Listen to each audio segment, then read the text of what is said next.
যে কেন ট্রেন না এটি জানতে চাই।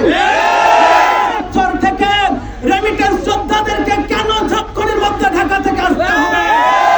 চাঁপাইনবাবগঞ্জের অসংখ্য শিক্ষা অনুরাগী গোটা বাংলাদেশকে সাজিয়েছে, চাঁপাইনবাবগঞ্জ কেন সাজবে না জানতে চাই। 8টি দফা রয়েছে, এক এক করে 8টি দফায় বর্তমান সরকারকে নামতে হবে।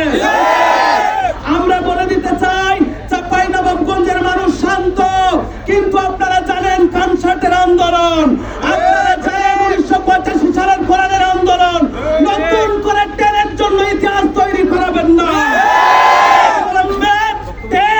আপনারা চাঁপাইনবাবগঞ্জে ঢাকা থেকে 4টি চালু করবেন, এই আশা ব্যক্ত করছি। এটি সুজনের আন্দোলন নয়, এটি চাঁপাইনবাবগঞ্জের প্রতিটি মানুষের আন্দোলন, শ্রমিকের আন্দোলন, এটি মেহনতি খেটে খাওয়া মানুষের আন্দোলন, এটি শিক্ষিতদের আন্দোলন।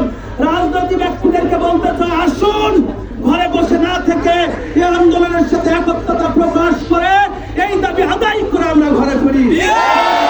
জানিয়ে এই কথা শেষ করছি।